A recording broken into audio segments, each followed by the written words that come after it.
মন্ডলে আছেন। এর আগেও একদিন এরকম ঘটনা ঘটছে। মানুষকে আমরা সেফটি দিতে চাই, নিজেরা আক্রান্ত হচ্ছে। আমি ওই সাভার পরিবহনে আমি আর সামনে একটা গাড়িতে একটা হেল্পার নিচে উনি হেল্পারটাকে গায়ে আঘাত করছে। হ্যাঁ, আমি মিথ্যা বলবো না। আচ্ছা বলো, আমি বলি, আমি এটা আল্লাহর পবিত্র কুরআন নিয়েও বলতে পারবো, যা বলবো সত্য। আমি বললাম কি গায়ে হাত দেওয়াটা ঠিক না, ওনাকে বললাম। এর মধ্যেই আমাকে ধরিয়া, আমি যদি মিথ্যে বলি আমার জন্মটা বৃথা, আমি আমার মা বাবার জন্ম দিচ্ছে এইটাও বৃথা। আচ্ছা বলি, শেষ করি।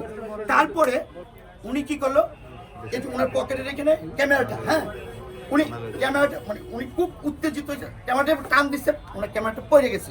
আমি ক্যামেরাটা তুলে এনে ওনার হাতে দিচ্ছি, ক্যামেরা নাই না নিয়ে আমার মোবাইলটা টান দিয়ে নিয়ে গেল। আচ্ছা, তারপর যে আমাকে মারতে মারতে এইখানে আনলো, এইখানে আইনা আমাকে 2টা লাঠি ভাঙছে। আপনারা দেখেন, টোটাল মিথ্যা কথা।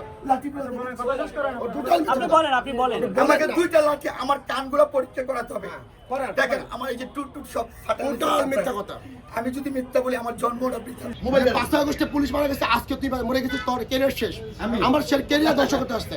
এটা হচ্ছে একটা সংঘবদ্ধ চক্র, যার পুলিশকে মনোবল এবং পুলিশকে হেয় প্রতিপন্ন করার জন্য প্রতিনিয়ত কাজ করে যাচ্ছে।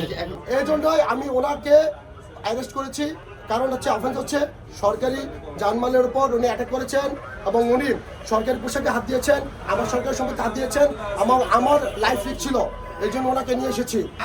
আমার বাসায় যাচ্ছি, কলাবাগান স্টাফ কোয়ার্টার আমার বাসা। আমি আছি স্বরাষ্ট্র মন্ত্রণালয়, আমার নাম সারওয়ার জান সুমন, আমি অফিস সহায়ক।